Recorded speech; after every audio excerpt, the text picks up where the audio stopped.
Sabe aqueles pesos que a gente carrega no dia a dia? Ressentimentos, preocupações, julgamentos? Pois é. Mas e se a chave para viver com mais leveza estivesse numa história bem simples? Hoje, a gente vai mergulhar na sabedoria por trás da parábola O Monge e o Fardo e descobrir o que ela tem a nos ensinar sobre a arte de soltar. Nossa jornada que começa com uma escolha. Uma escolha que parece simples, mas que é muito profunda. Segurar ou deixar ir.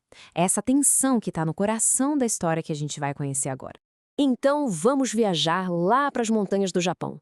Lá, uma travessia de rio, algo que parecia totalmente comum, acaba se tornando o cenário para uma lição inesquecível sobre como a nossa mente funciona. Imagina só a cena. Um templo sereno, lá no meio da neblina. Nesse templo viviam dois monges. Um era um mestre já experiente com uma sabedoria que fluía naturalmente. O outro, um aprendiz jovem, super devoto e muito, mas muito apegado às regras. Duas visões de mundo que, em breve, iam se chocar. E eis que, numa tarde, voltando para o templo, eles se deparam com um rio de correnteza forte. E bem na margem, uma jovem de kimono aflita, sem saber como atravessar sozinha. Vendo a dificuldade da moça, o mestre não viu ali uma regra a ser seguida. Ele viu uma pessoa precisando de ajuda. E com pura compaixão, ele a pegou nos braços e, com todo cuidado, atravessou o rio. Simples assim.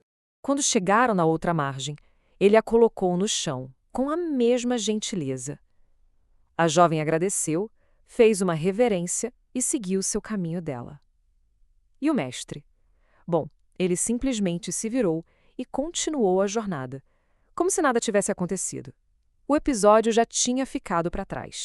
É aqui que a história muda de foco. Enquanto o mestre caminhava leve, o jovem vinha atrás num silêncio denso, carregado. A cena do rio ficava se repetindo na cabeça dele, se transformando num fardo invisível, mas que ficava cada vez mais pesado. Naquela noite, o sono não veio para o jovem monge. Ele se revirava na cama, sabe, inquieto. A mente dele não saía da margem daquele rio, repassando a cena sem parar. O certo e o errado travavam uma batalha dentro dele, um verdadeiro tormento silencioso. Depois de uma noite inteira remoendo aquilo, a perturbação do jovem monge já não podia mais ser contida.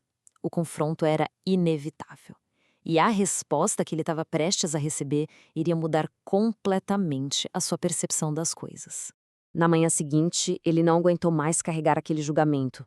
Foi direto ao mestre e confrontou-o. Na cabeça dele, a questão era clara. Uma regra sagrada tinha sido violada. Ele só conseguia ver a letra da lei. O velho monge sorriu, sem se abalar nem um pouco. A resposta dele foi calma, simples, e apontava para uma verdade que o aprendiz ainda não conseguia enxergar. Primeiro, ele disse o óbvio, com uma tranquilidade que chegava a ser desconcertante.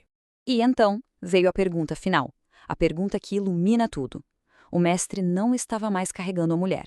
O ato de compaixão terminou ali, na beira do rio. O verdadeiro fardo era o julgamento, a indignação que o jovem monge escolheu pegar para si e carregar por todo o caminho. E é exatamente aqui que a história deixa de ser sobre dois monges e passa a falar diretamente com a gente. A lição não é sobre a mulher no rio, é sobre os fardos mentais que a gente escolhe segurar muito depois que os acontecimentos da vida já passaram. A história, na verdade, ilustra duas maneiras de viver. De um lado, o apego. A mão fechada que se agarra ao julgamento, à rigidez, que fica revivendo o passado. Esse foi o caminho do jovem monge. Do outro lado, o desapego. A mão aberta, que age com clareza no presente e depois solta, livre, sem ficar com resíduos mentais. Esse foi o caminho do mestre. O mestre agiu por compaixão, que é o espírito por trás de qualquer regra. Já o aprendiz, focado na forma, perdeu a essência da coisa. A verdadeira sabedoria não está em nunca errar ou quebrar uma regra, mas em entender a intenção por trás de uma ação, e principalmente em saber quando é hora de soltar. E assim, essa lição tão antiga se volta para o nosso mundo interior. A pergunta do mestre ecoa através do tempo e nos convida a olhar para dentro com honestidade e perguntar: o que a gente está segurando sem necessidade? A reflexão final que esta história nos deixa é essa. Quais são as mulheres no rio que cada um de nós continua carregando, mesmo depois de a travessia ter acabado? Que lembranças, que ressentimentos ou preocupações poderiam ser finalmente deixados para trás, aqui e agora. Talvez a resposta, assim como a atitude do mestre, seja mais simples do que a gente imagina. A verdadeira liberdade pode estar a apenas um pensamento de distância, o pensamento de simplesmente soltar.